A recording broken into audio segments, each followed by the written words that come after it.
Welcome to another episode of Mic Checka, my interview show where I talk to different people that are doing dope things. As always, I appreciate everybody for listening to this episode and all the episodes here on the SLOC network. We've been building a lot of stuff on here, so I appreciate everybody checking us out and listening. As always, this one is going to be with Dr. Dantrayl Smith. I don't even like calling him that. Everybody call him Dr. D at his school, and I don't even really like it that much. I know him as Trill. Yeah, I've known him since college, undergrad, Iowa State University, Cyclone Nation, stand up.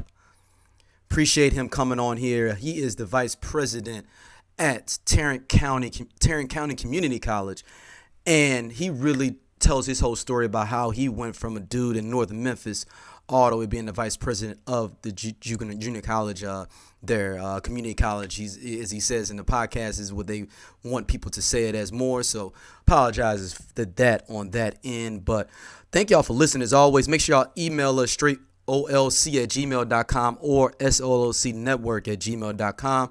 Hit us up on all our socials, SOLC Network on the Instagram, SOLC Network on Facebook, and Straight OLC on Twitter. Show us some love. Give us questions, thoughts, anybody you would want to have as a guest here on Mic Checka. And this is going to be a good one. I think y'all really going to like this one. This is going to be something that'll really get you all involved in as we transition and make things better here on Mic Checka and all the different shows here on the SEC Network. Stay checked in for them. And we got so much that we've been doing and building here, and it's just been great to really matriculate all these different ideas and concepts for shows for all these different people, and myself included. It's going to be some stuff that you can really, really enjoy. But let's get into this interview with Dr. Dantrayl Smith, as I call him, Trill.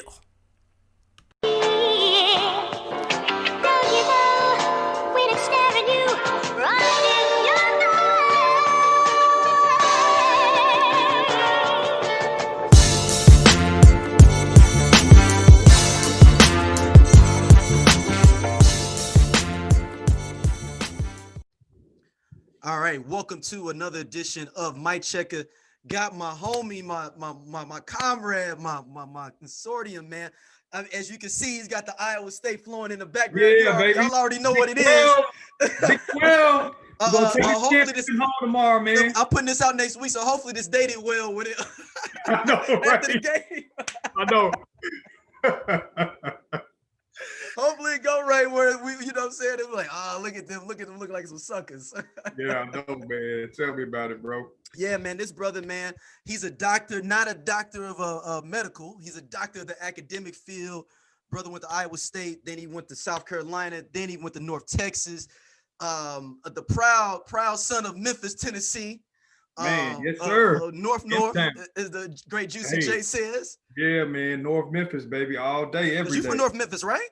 Yeah, man. Right there on the outskirts. Yep. Mm-hmm. Yeah. So North Memphis, brother he could have got the big job as a vice president of a university or going on to be the athletic director or something at Princeton or the athletic director at Oregon before I can get some shoes. But no, he want to get back to the community. Right. And be the vice president of a junior college, Tarrant County Junior College. He's the vice president, dean of students, right? No, man. Intercultural network, man.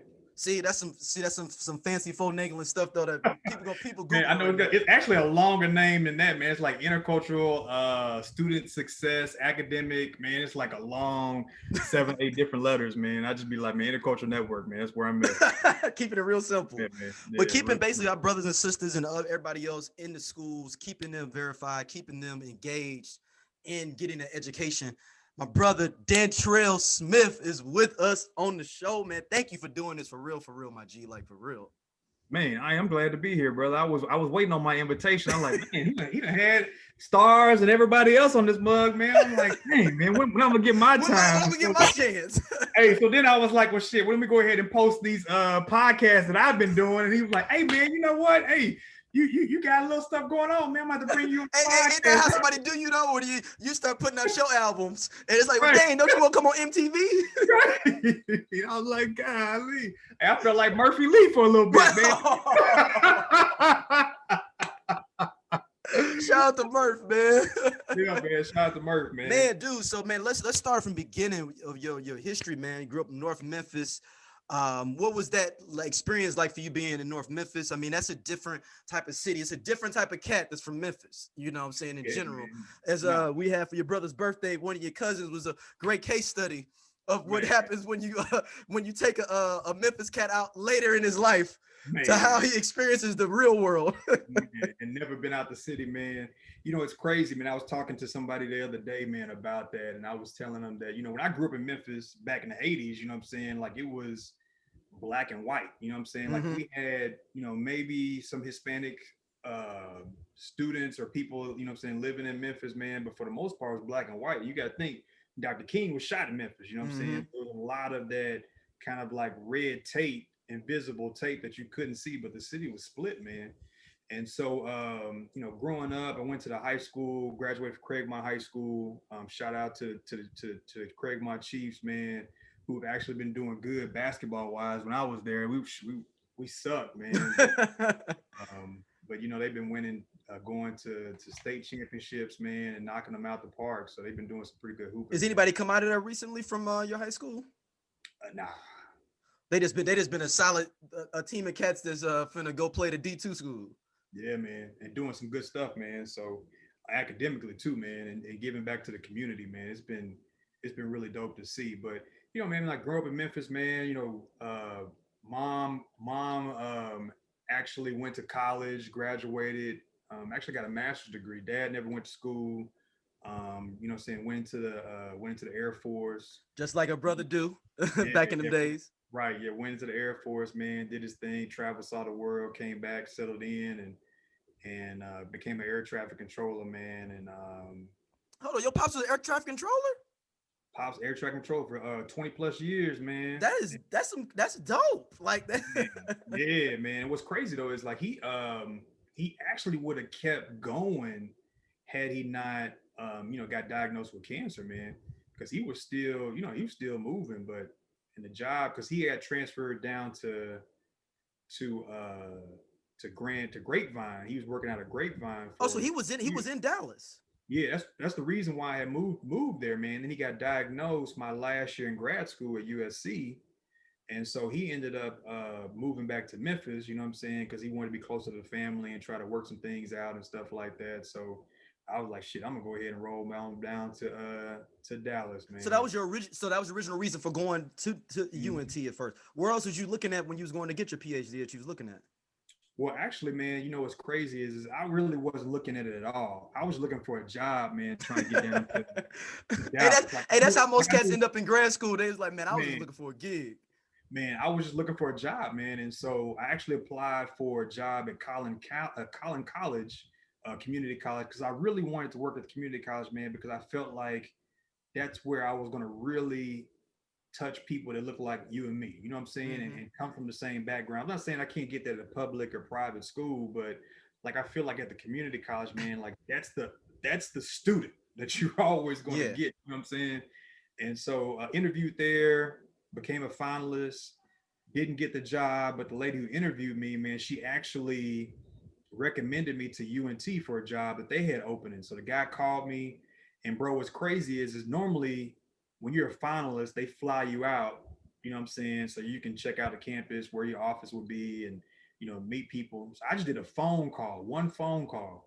Man, they called me literally the next day and was like, hey, we want to hire you for the position. Wow. So you, as they say, sight unseen. So you got recruited sight unseen. Right. You could have been, you could have rolled up like, oh, well, we up in here, cuz. Like, man, what's crazy was, man, is like I was sitting there thinking about that as I was reflecting on it. I was like, man, I should have negotiated some things, man. I was just so excited to get down to Dallas, man. That's that young 20. Yeah. Like that, you just like, yeah, like I'm there.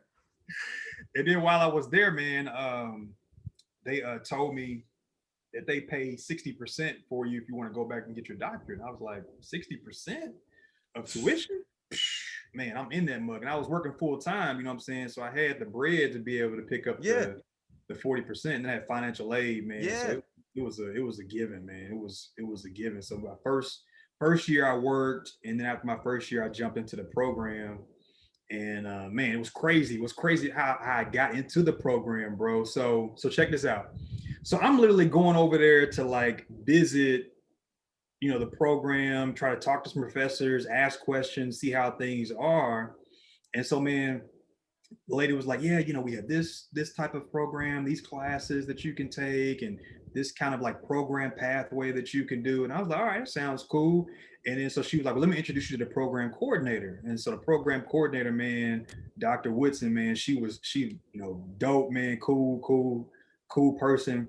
And so she was talking to me and she was like, yeah, so when are you going to apply? And I was like, I'm thinking, maybe with the next year. She was like, nah, you need to apply now. I was like, all right, when's the deadline? She was like, well, it's Monday. And I was like, it's Thursday. Right. I'm like, remind people this is for a doctoral program, so it ain't like something you just can just scoop up right and just put it together. So like, I gotta get 3 letters of recommendations, man. Bro, like it was a whirlwind. You people on some email like, hey man, I know this is last minute. Can you just give me the template that you got that you put everybody else and just throw my name in there? Bro, man. It could be for somebody else even. Just throw my name in there. Throw my name in there, man. And so I sent it to her, man.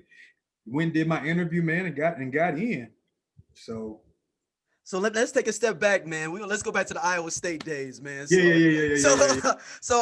Everybody's. I gotta know, what can we talk about though? Right? Man? No. We ain't talking about nothing crazy. We talking about all professional stuff. Because look, so it's so crazy. So I met this brother because if people don't understand Iowa State, particularly in the African American community there's Chicago, Kansas City, Minneapolis, and Des Moines black folks, or whatever, or maybe smaller towns in Iowa. If you're not from any of those places, you are displaced.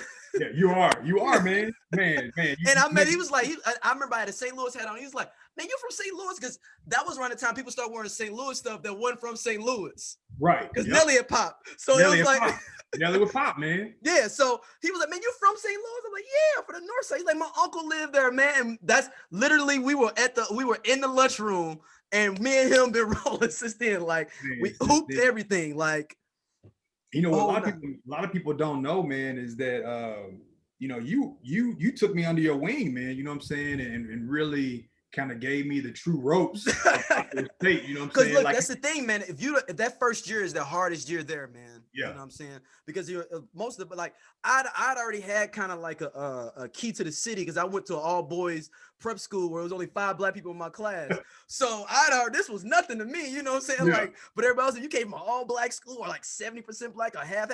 You get dropped off in Iowa. Now it's a lot different. They got way more black kids there now. They living in the lap of luxury now compared to when we was there. We maybe had 1,000 kids out of 32,000, maybe 1,000. Actually, man, the minority population at that time, man, was 7%. That's minority. Now, black folks, we're talking about probably about like 700, man, 750, man. It's over 1,000 now, I think. Oh yeah. It's like almost 2,000, I think. See, that's what I'm saying. They can have different parties. Yeah. Not only that, they could be in different pockets and never ever meet anybody else. You know what I'm saying? Yeah. And the only people are always like, man, like, how is it being there with like the athletes and be like a big school? I was like, they honestly, man, they were separated from us. Like, and that's the thing me and Trail talk about all the time, like how they separate the black athletes, woman or man, from the whole rest of the campus. Like they live at that time, they lived on the east side of campus. So if you weren't on the east side of campus, then they basically was in class from 8 to 5, then they training, they doing everything else. The coach would be like discouraging them from joining fraternities or coming to parties. Yep. So like when them cats would come out, those were the dudes that was really like, yo, I want to get black culture. I'm going to go out my way to go hang out and kick it. Yeah. They sure did, man. They kicked it hard too, boy. Oh yeah, they kicked it hard, man. Man, shout out, man, and rest in peace to my boy Hiawatha Rutland, man. Like that was when the only football cats that would hang with regular cats for real. You wouldn't have known he was on the football team. He would just be there hanging out.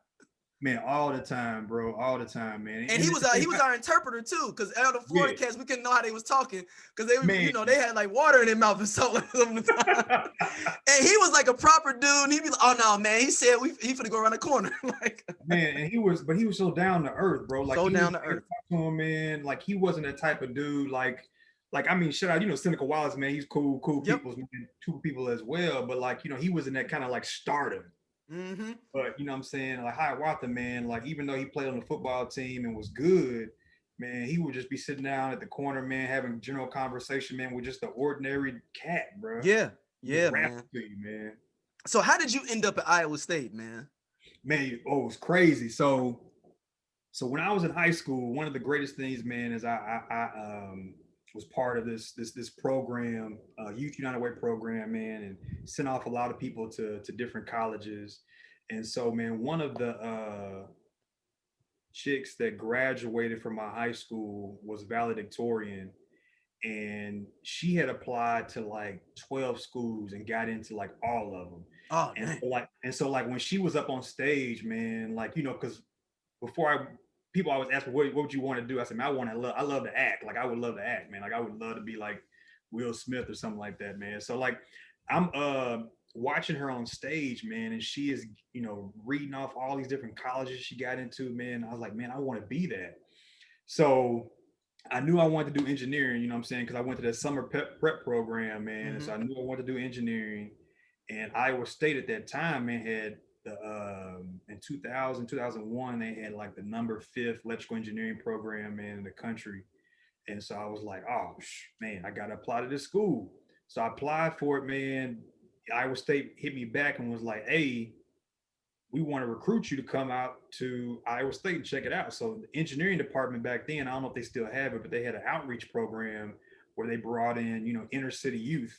Was that was the lead program, right? Or was you in when it changed over Yeah, from yeah, lead yeah, to yeah, yeah, because yeah. were you the last year lead? I don't know if I was the last Because year. they merged it with the Carver program. I don't know. I don't remember. I think that might have been my last year. You had already been. I think because they merged the Carver with lead. Yeah, because when I came through, it was lead because we actually Yeah. had a class in the lead program. Yeah, man. I mean, like that program within itself, man, was one of the reasons why I came. Really, probably the reason why I came to Iowa State because it just felt right. You know what I'm saying? Yeah. Like meeting people through that program, talking with folks, seeing the school, like they just really rolled out the red carpet. And man, I just felt that vibe, bro. And I was like, I gotta get there. I gotta get there. My mom wasn't too happy. She was like, man, you're gonna be 12 hours away. You know what I'm saying? And I was like, You like, yes, I'll be 12 yeah, hours away. man, That's I'm, why. I'm out of that mother, man. So where else was you looking at then for undergrad? Man, I had an option to go down to University of Miami, but then I was like, man, me, Miami? And but you know what? And it was gonna be taxing because people don't know University of Miami is a private school. Right. That's like 40 50 grand a year. You I know what I'm know. saying? Like people don't understand. They think as they see Ray Lewis Oh and all yeah, them cats there. No, that campus ain't that's not University of Miami. right. I mean, that was the good thing, man. It was like I was thinking to myself, I was like, man, I can't go down to Miami, man. I only be down there for like a year and be back And home. you knew yourself, you was like, Yeah, you know what? Nah, yeah. that's some good foresight to be like, you know what? Let me scale this back some. So then, man, it was my mom wanted me to go to Wash U in St. Louis. Oh, word. Oh, that'd have And been dope. yeah, you know what I'm saying? Close to home, not too far. She can come up and see me, man. But I was like, man, Wash U, that's not far enough for me. You know what I'm saying? Then plus St. Louis, in my opinion, man, St. Louis, we used to go up there, 2, 3 times a year. Like it Yeah, was it's just the a it's the it's bigger, the it's the it's the, it's the bigger Midwest Memphis. version of Memphis.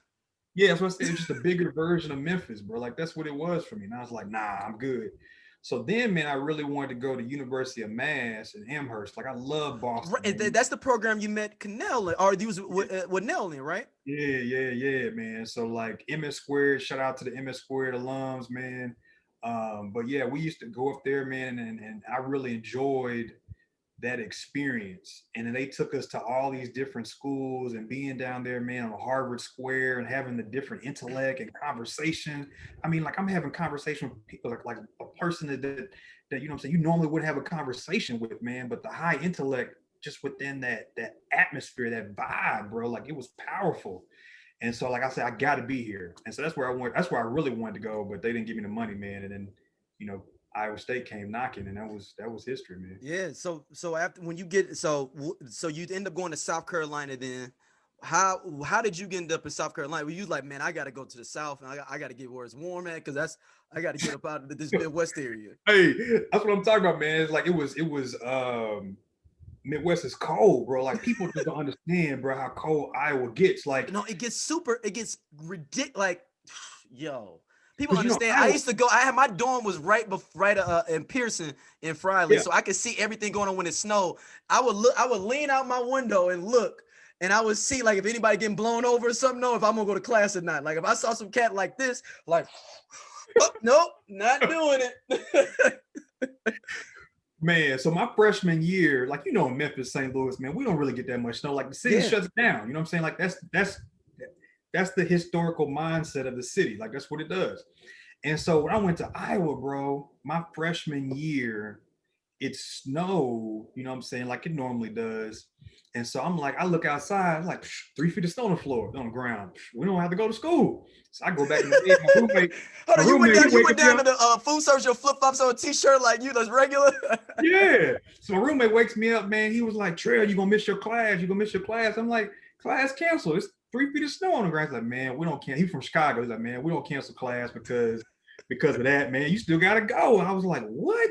So bro, I got this big Eskimo hut, with the hood, the fur, bro. The triple fat goose. Yeah. And like, you know what I'm saying? Cats laughing at me, man, because it's like 32 degrees outside, but that's cold to me. You know what I'm saying? So I'm freezing my ass off. So I go up in there, man, people laughing or whatever. And I was like, man, I got to get out of this, man. Like because Iowa don't have no trees, bro. So like that wind it's coming right on you. Man, like it's crazy. That's the one place, man, I've been to where I spit and it literally froze on the ground. Bro. People don't understand that, man. That's like when people do when it's so hot and they put the egg on the ground. That's the same. Man. The reverse version is what you just talked about. Man, I was like, nah, man, I can't do it, man. So yeah, I applied for when I went to grad school because I switched from electrical engineering to higher education. Yeah. And so I ended up applying to all Southern West Coast schools, bro. Like I applied to University of Georgia in the South Carolina, NC State, Arizona State, man, and then it was one more. I forgot which one it was, but yeah, man, I was only going south. Like I had to get warm, bro. I had to get warm. So when you got, did you know that you wanted to have a passion for education when you went for that higher ed? Like you was like, yo, this is the path, or when you got there, is it when you understood and knew then? Man, so when I was at Iowa State, I worked a lot in minority affairs. I worked a lot in engineering and outreach and recruitment, admissions. And so, man, I got connected with Dr. Todd Holcomb, who was the assistant vice president of student affairs and worked under Dr. Hill. And so, man, I got really close with both of them, and they were kind of telling me, like, man, some of the things that you're doing now, you could get paid for, and you know what I'm saying, and do it in a job, in a career. And I was like, really? And they were like, yeah. And so, man, they kind of took both of them, took me under their wings, man, particularly Dr. Holcomb, and man, just gave me a passion for wanting to work with students. And so I ended up, man, working with students in that capacity as an undergrad in different offices.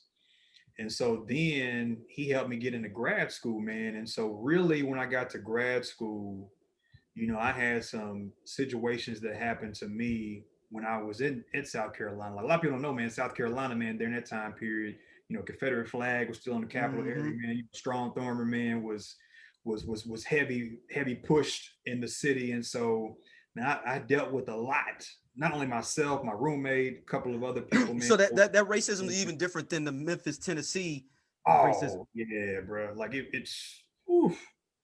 It was enriched and emblooded in the ground, man. But one of the things that a lot of people don't know about Columbia, and they don't really talk about, man, is really just the black folks out there, man. They love to have a good time. You know what I'm saying? Like, how you go to the club, bro. Mm-hmm. You be in a club and you got like that certain sections of women and men that just be sitting there, like they be watching. You know what I'm saying? Like they got to drink. They too cool for school. Yeah, you know what I'm saying? But they ain't gonna get up on the dance floor, man. Nah, in Columbia, bro, like everybody's out there. We kicking it.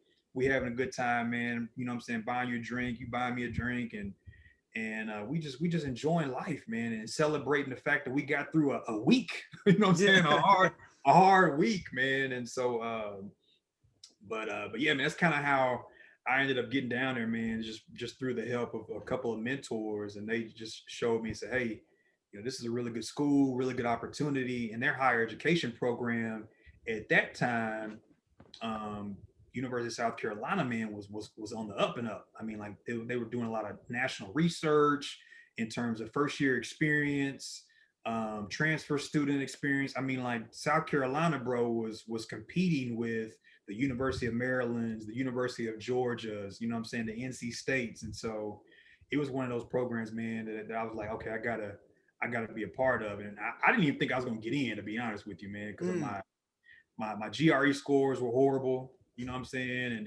And my grades, you know what I'm saying, being in engineering, Right. my grades weren't that well either. So the only thing I had going for me, man, was I could write, you know, to write my ass Yeah. off, and I had good letters of recommendation, man. So Dang, yeah, that whole process when I was applying for grad school stuff was crazy because Arizona State was like my number one school too, man. Before I yeah. went out to Hunter, yeah, like it Man, was just like, can you imagine me and you, bro, leaving Iowa State and then going to Arizona State, bro? man, look, man, I man, I I know went we down. can't talk about. I know we can't talk about what Iowa I know, State but I'm going just on, saying but it can was you the imagine me and spot. you? So I went down there.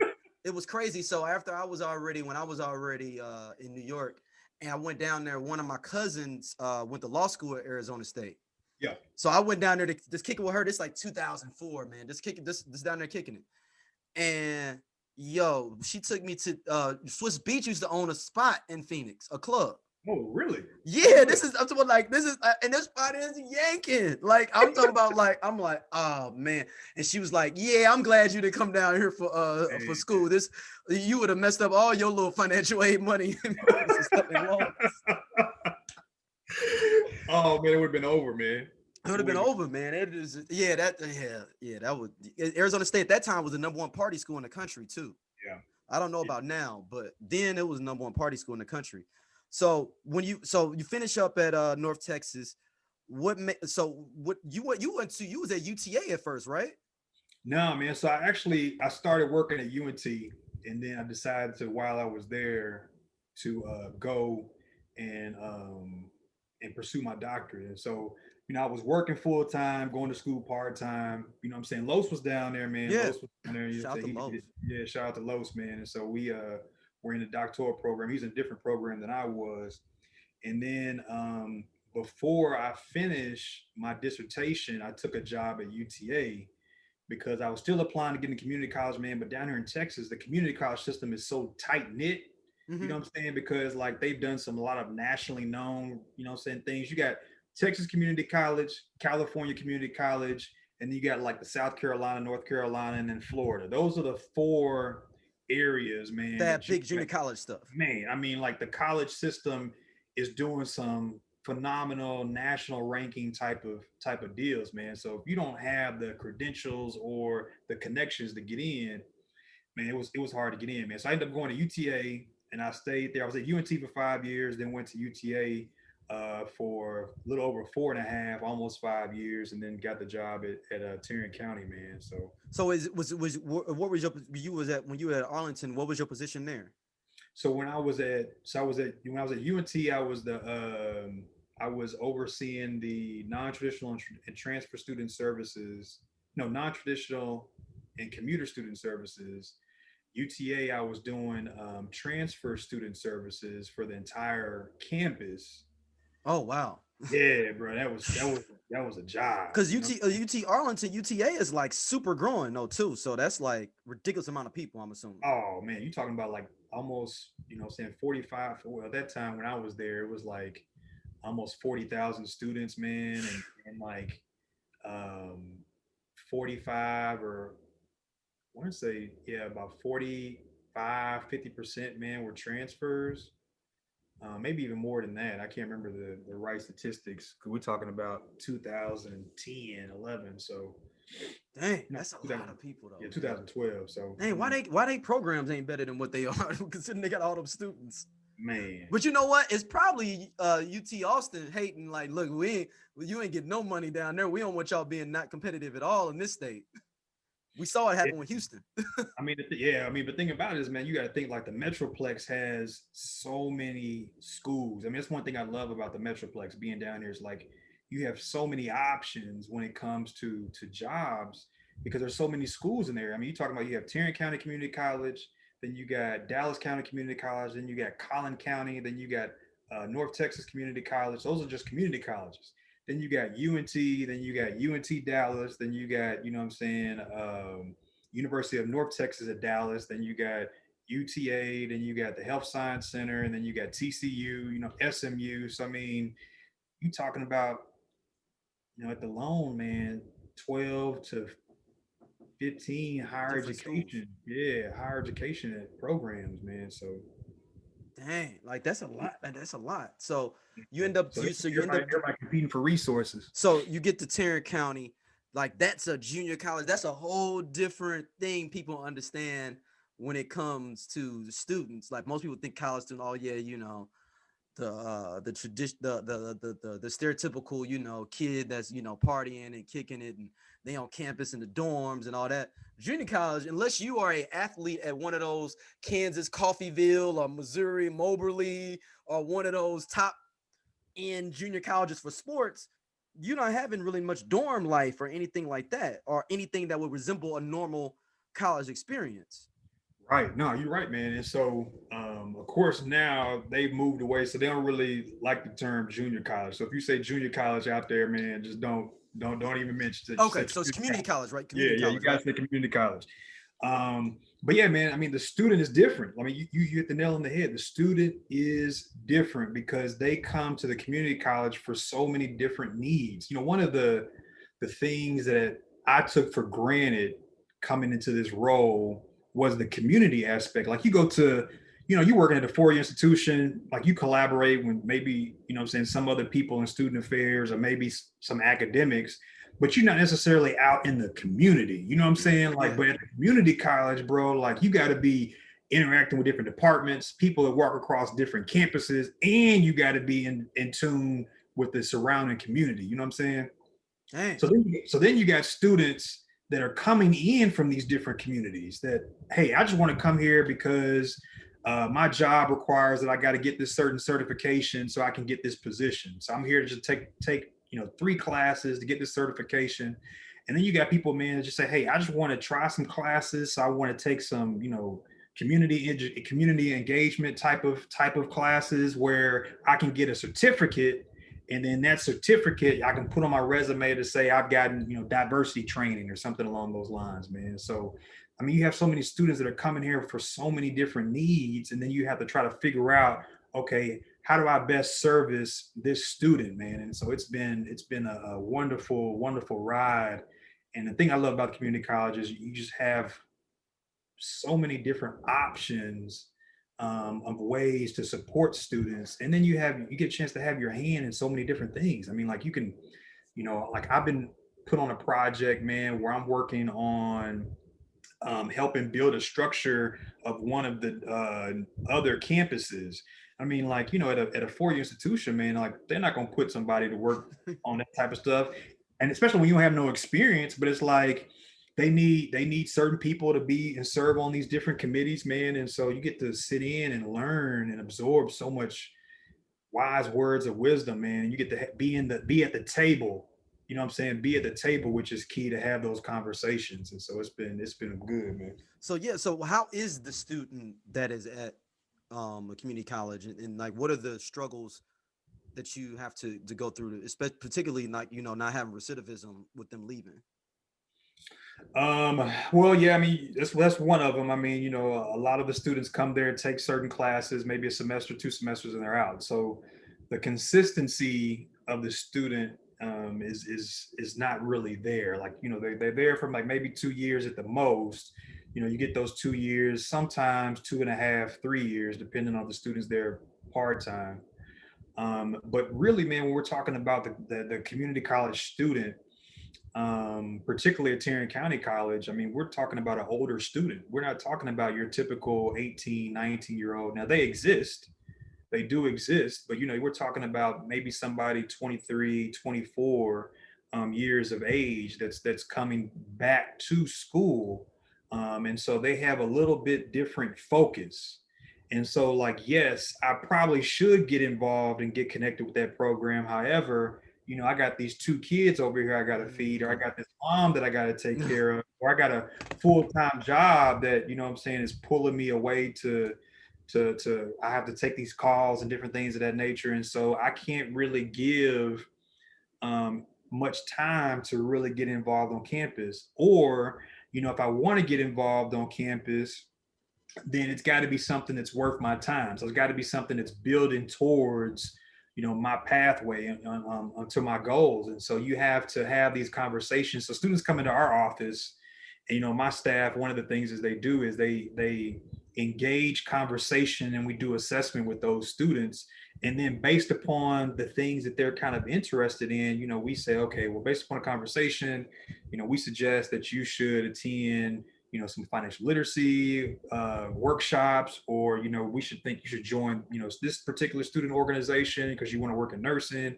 And so, man, we have to really advise them and kind of give them kind of a center of focus, because they're like I said, they're only here for you only have a small window with them, man. And so you have to grab them, but then you have to also adhere to what it is that they are really desiring and really want from their experience. But you have some of them, they're like, yo, I want to be involved with everything because I want to get a college experience.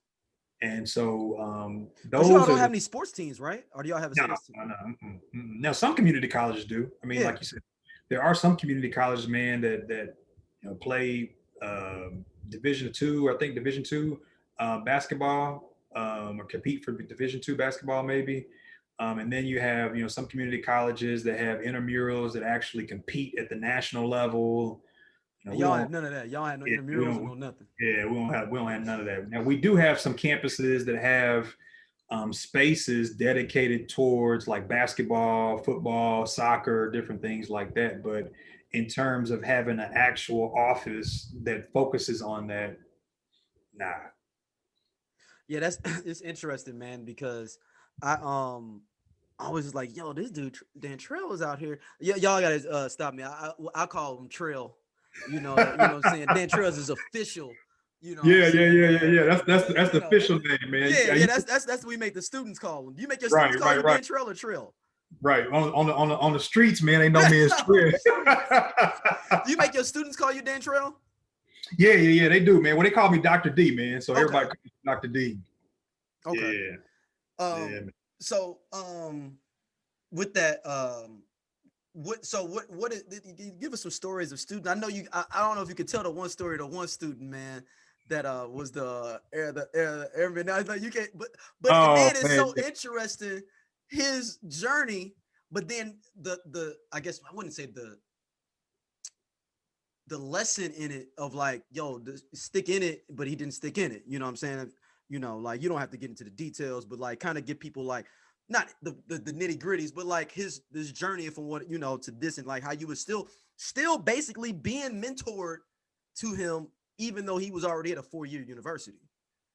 Yeah, man, it's crazy because first off, a lot of the students, and we're talking about specifically Black men, a lot of the Black men that come to the community college have never, I won't say they have never, but they've never been arm's length next to a Black man who has a doctorate degree. You know what I'm saying? Like they see him on TV, or they may see him, you know what I'm saying, when somebody says, oh, well, this guy's a doctor, and they're like, oh, okay. But somebody who walks up in an office, man, and it's funny, man, I was laughing with a student when we were actually on campus, and one of the Black guys, he came in, he's like, you're a doctor? You have a doctorate? And I was like, yeah. He's like, man, but you're so cool. Like you don't talk like a doctor. And I was like, shit, how am I supposed to talk? You know what I'm saying? He's like, man, but I'm from North Memphis. Right. He said, you use our language. You know what I'm saying? Like you be cursing and stuff. I'm like, well, hell, man, sometimes I gotta curse. Yeah. Yeah.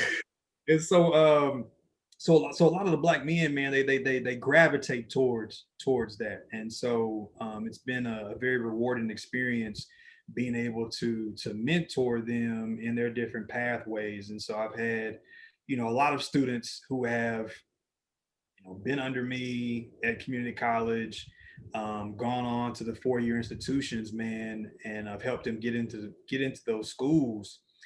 And, situations happen, man. They get out there and they haven't ever left the hood.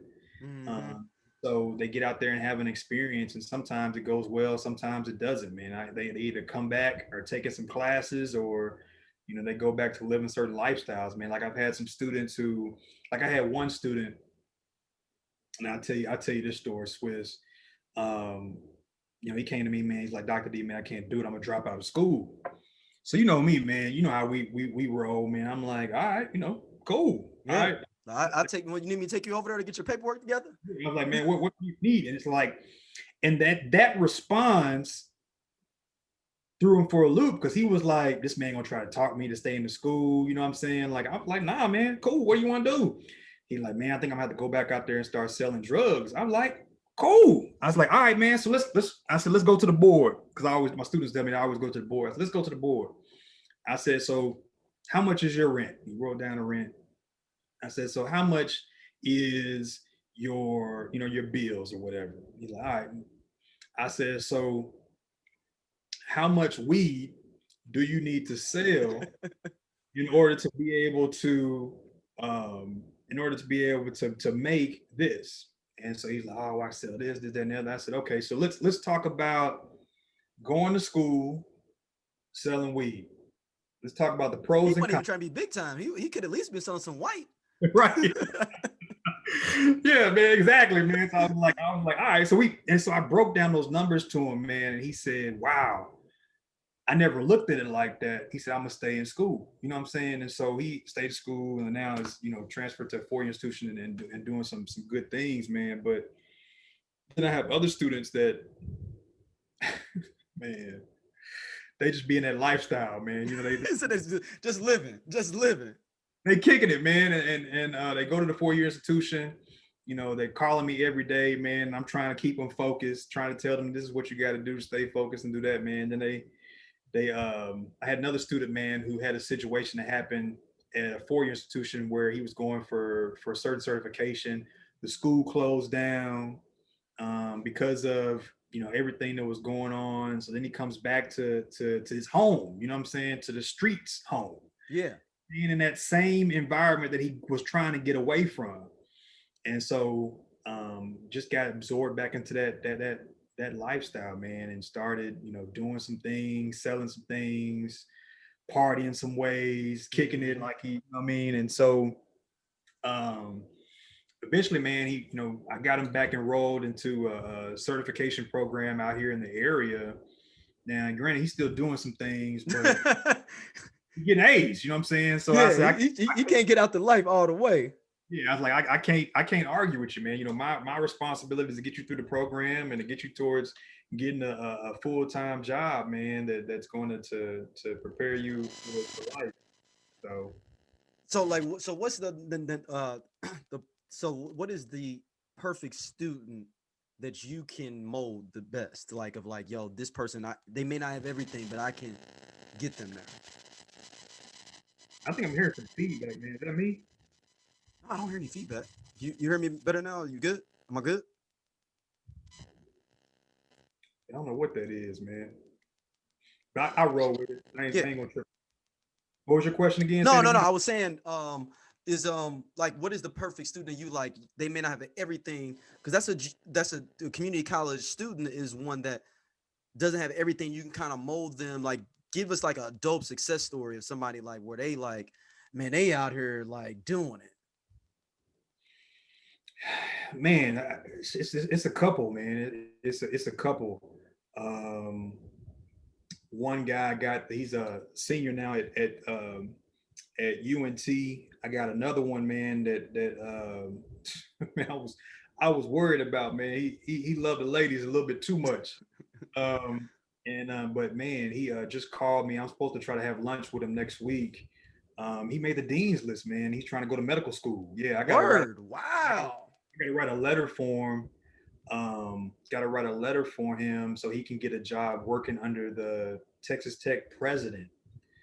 Yeah. He got, was connected some type of way, man. So he's up in Lubbock now then. Yeah. He's in Lubbock now. Actually, he's back now because, saying school or whatever is closed. But yeah, man, he's staying out there, got his own apartment, man, is doing, I mean, man, when I say doing the damn thing, bro, like doing a damn thing. But when we talk about really the student, I don't necessarily know if there's a perfect student, man. But Is I that the would, whole idea of a community college? There ain't no perfect student. That's the whole yeah, point, right? well, I think just in general, man. I mean, ain't no perfect student, period. I think what separates the student that will do good from the student that will do great is the one that's willing to listen. You know what I'm saying? And I mean, I think that's just with any. I mean, even outside of education. I mean, even with Yeah. just men or women in general. But the student, man, that really wants to listen and learn and get better and do better. Those are the students that I tend to see, man. Like I had a conversation with a student yesterday, bruh. I mean, man, like it was crazy. You know what I'm saying? Just some of the things that he was sharing. So he's like, he's in this relationship.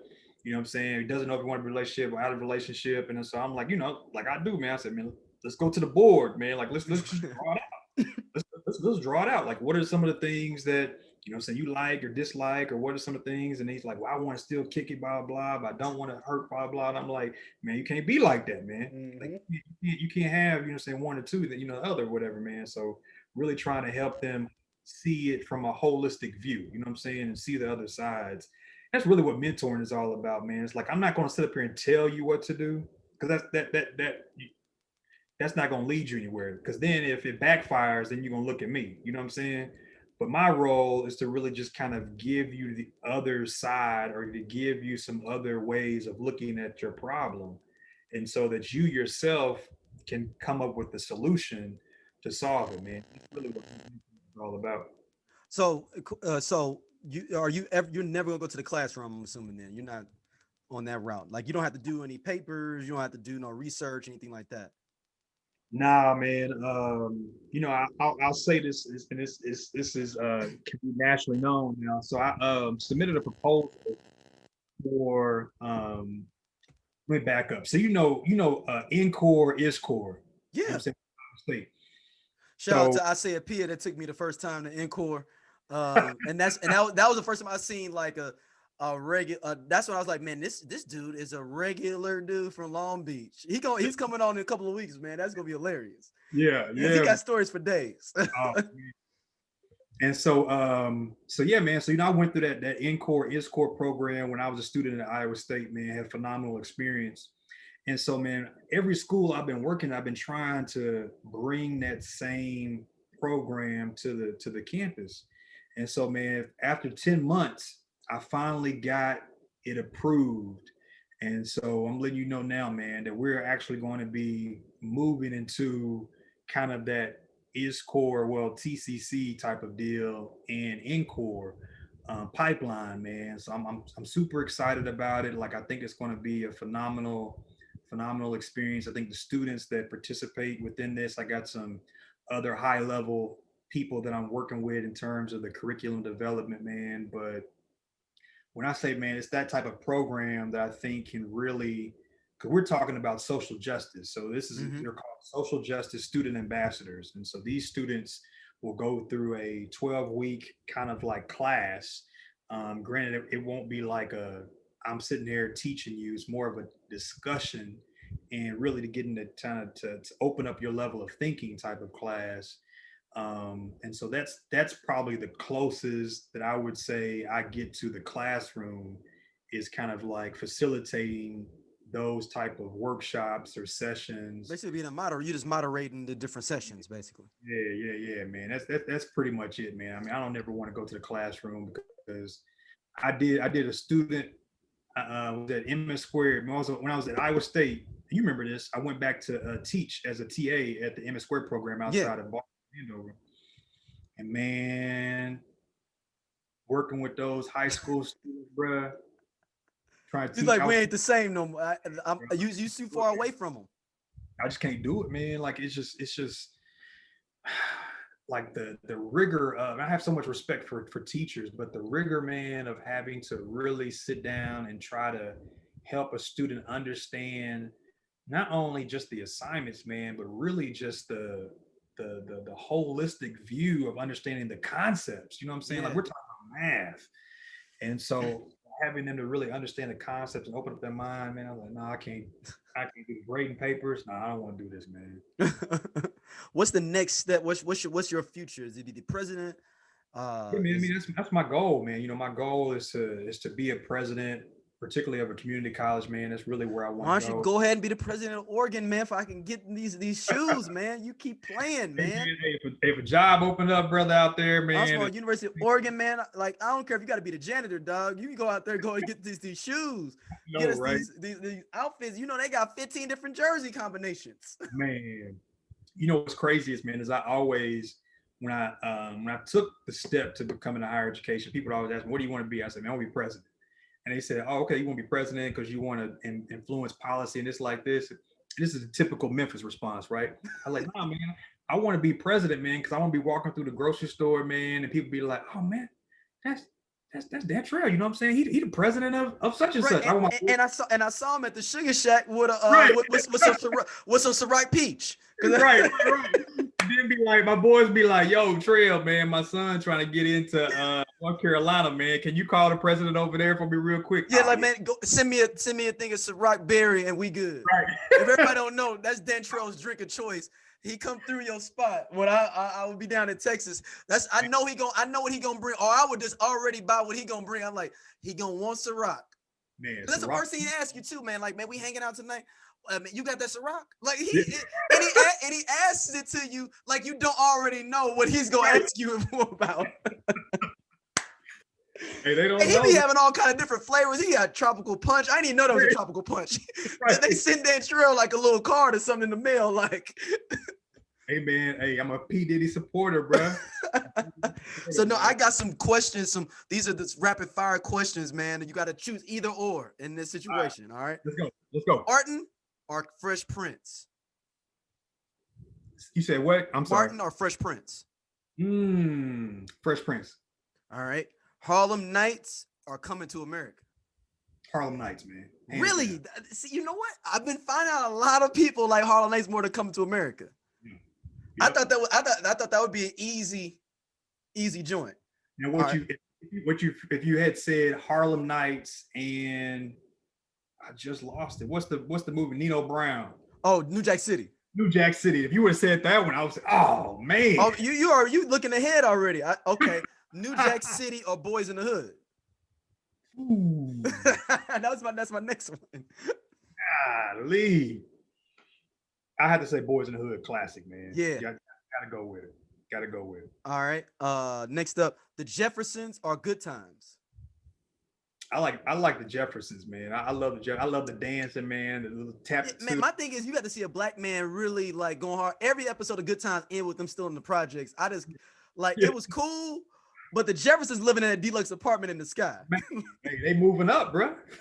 Yeah. And he owned like 20 cleaners. Man, and was doing the damn thing, man. And would call a white person a hunky. Like, what? Man, in a heartbeat. That's in the 70s. Like, Yep. like what? Yep. Jay-Z or Nas?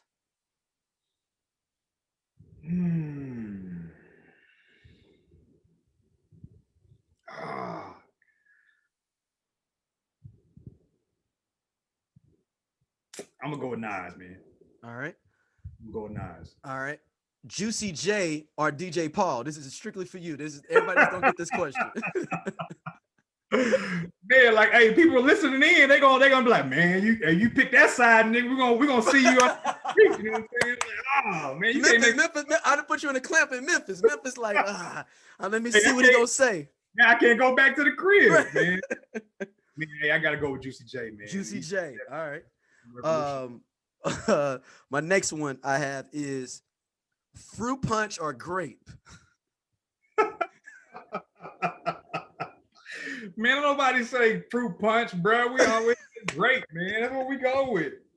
Or purple, man. Like, hey, That's purple. What flavor Kool-Aid you want? Hey, let me get that purple. Purple. Bro. They give you that purple stuff. So now I got, what is your top 5 rappers? Top 5? Mm-hmm. Or you know what? Let me switch it because you a jazz dude, though. People don't understand he's a jazz pianist too on a low. Yeah. Your top man. 5 jazz musicians. There we go. Let's do it like let's recreate it like that. Okay. All right.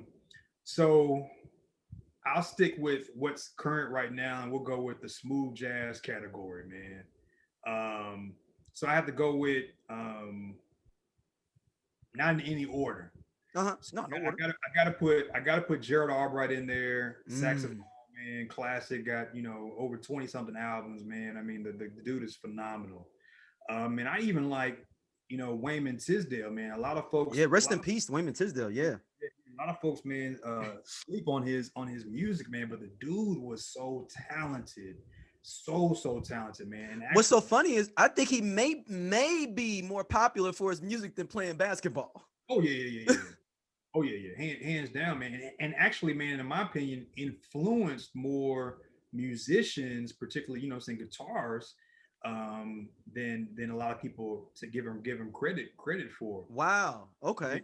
Because if you listen to some of the newer artists coming out now, man, like I'd be like, man, it sound like Wayman. Like, of course, it's not. Yeah.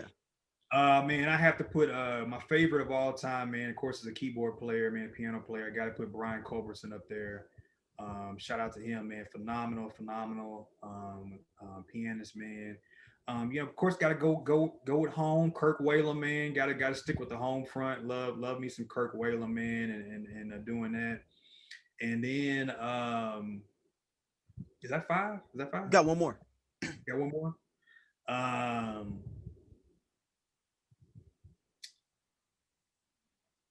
would probably put Kenny G in there, man. Really? Mm-hmm. Wow. Okay.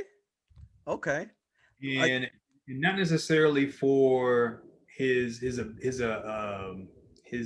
ability when it came to like just the saxophone, but just the way that he was able to connect across the spectrum. He was able to get that mainstream money. He was able to put it to mainstream a little bit. Yeah, I mean, like his ability to be able to adapt. Like you got some musicians, like they only stay in that smooth jazz realm, or like they may be like a backup keyboardist to, a hip hop or jazz or hip hop or R&B artist. But no, Kenny G was like on stage, bro. Like you got up front. You got Whitney Houston and Kenny G, they right beside each other. You know what I'm saying? Yeah. So like, I had to throw them in there, man. Although he's divorced now and doing his thing, but it was funny on the radio, they were talking about like, Kenny G divorced? Like, how do you divorce Kenny G? Like he's like, they start playing the saxophone.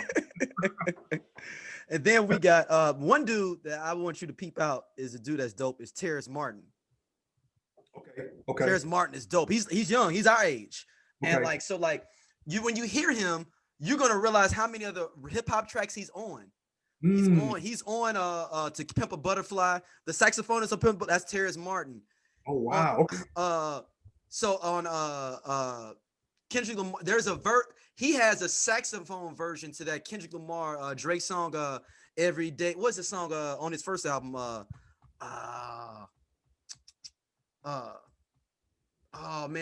one with him at where it takes the Janet Jackson beat. Poetic Justice. Yeah, Poetic Justice. He's got a saxophone version of that I can't listen to the regular version of that song after I've heard that version. Really? It's that good. I'm gonna go play it after this. Yeah, Terrence Martin is dope, man. He's got a lot of stuff, man. Like he's worked with everybody, and you're gonna be like, oh, he's working with him. Oh, wow, okay. It's him and Battle Cat out of LA. They work together a lot. So like Terrence Martin is dope. And he uses the vocoder too sometimes. Okay.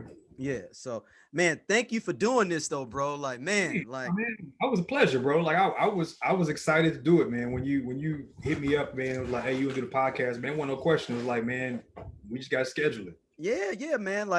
Oh, man, one more. Oh, I forgot one thing people don't know. He is also a Boston Celtics fan. Man, hey, Celtics, baby. Man, I'm still mad that we lost, man. It should have been LA and Celtics playing for the championship, man. But man, Miami was out there gooning cats. They was like, hey, man. I know we ain't talked about basketball, bro. And you can talk about basketball all day long. Yeah. I mean, I always gotta say this though. Like, people don't understand when it came to college basketball at Iowa State. Nobody knew more about college basketball than me or you. Like, we fell off now because we got other responsibilities, life. But then we watched every game. It could be Wisconsin Whitewater playing Buffalo. We was like, man, you finna watch that game? You be like, Me. oh yeah, it's on ESPN3. Go ahead and Right. throw that on real quick. We may be hanging out doing some other stuff, but it's on in the background, checking it out because we wanted to know who was gonna be the little sleeper team in the tournament. Right. Yeah, man. I mean, like we would watch every game, man. People used to call us the Dickie V and Digger Phelps. Yep. Yo, let everybody know social media wise where they can hit you up, man. Man, yeah. You can hit me up. I'm on Instagram, Dartrayl06. Holla at me on there. You can hit me up in my work email, Dantrayl, DANTRAYL.smith@tccd.edu. You can also hit me up on Facebook. I'm also on LinkedIn. If you want to connect professionally with me, you can hit me up on there. Just type in Dantrayl Smith, and that's how to reach me. That's how to reach me. Man, thank you for doing Mic Checka, man. To do this, I think people gonna really get a lot of knowledge out of this, man. I hope so, bro. It's dope, man, and I love what you're doing, man. Continue to keep up. I listen to a lot of them, man, that you be posting on social media. Yeah, man, I got a lot of pop. Like it's like a record label now, though. You know what I'm saying? I'm over doing a whole bunch of stuff, man. I look, the game don't stop, man. The game don't stop, man. I'm proud of you, man, for all the things that you've done, man, and just giving people platforms to be able to share their voice. You know what I mean? Like that's something that I think COVID has really taught us and allowed us to. I mean, we were already doing it, saying prior to COVID, but in kind of like a smaller magnitude. But now people are actually seeing like, wow, this guy's really making this change, making this imprint, man. And so, man, shout out to you, bro. Thank you, man. Oh man, but man, I had another question since you brought that up. How has COVID been as an instructor in the as a in administration been for you at this time? It's been difficult, man. I'll try to be as short and sweet to the point, man. That's probably been the biggest issue because you go to the community college. Why? Because it's a smaller classroom, intimate relationships with faculty. You can get kind of some of that hands holding type of help, helping you navigate through the process. And then so now, you're at home, you're having to figure things out. You hope you have computer access. Sometimes you don't, depending on, where you are, job that you're working, you may have laid you off because of COVID. So you're dealing with so many different outside, wavelengths, man, to where you can't really focus on the school stuff. So I've had a really hard time. Come on over, Xander. My daughter and then came up in the room. No, you can say hello to Dantrayl. Come on over. Yeah, she come on. My son over here, man. He dumping everything. You come on over, Xander. Say hey. Xander, what's up? How you doing? Say I heard you back there singing. He heard you singing, Panda. All right, roll out. I'll be in there to talk to you in a minute. Yeah, I will help you with that in a minute. So yeah, man. No, so yeah, go continue, man. My bad. But yeah, no, I was just saying, man, that's been probably the biggest challenge is really trying to figure out how do we engage our men, particularly our men of color, man, when they are, having to pick up an extra job to help mom, to make rent because mom got laid off because of COVID, or like they're working from home, so they like their job is like, well, now I need you to work more hours because you're working a factory gig. I mean, like, it's so many other situations, man, that happen. You come on, say. Everybody, this is a black fatherhood right here. This black fatherhood. Hey, what's up?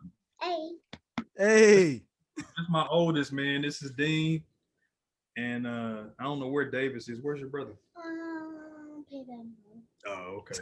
He over there playing Batman Robin on the video games. Man, dang. Oh, yeah, they way ahead of us, man. Like, look, I ain't even gonna get into all that. Oh, here you go. Oh, Davis, where you at, man? You gave them professor names too, though. Not professor names. As a PhD. That's one thing me and my wife were talking about. We said, hey, we got to make sure we give them some names where they can get a job. Good resume names. You know what I'm saying? Dean and Davis, man. Say, hey, you on camera? Say hello. Shout out to your wife, who's a professor as well, though, man, in the doctoral field, man. Yeah, man. She's now department chair, bro. Department chair for for Texas A&M Commerce. And so got a promotion, man, during COVID, which thank God for. Yeah. I appreciate that, man. And but yeah, she's doing the damn thing, man. Got a couple of grants, books that she's working on. So And she went to Iowa State too, you know what I'm saying, from grad Iowa school. State, got a master's and a doctor from Iowa State. So you know what I'm saying. So tell her I need her to represent a little bit more though. I'm just saying, you know what I'm saying, in these streets. I know, man. She act like UAP beefing to really be doing something out here. Right. Man, thank you once again, though, G. I appreciate it, man. All right. All right, man.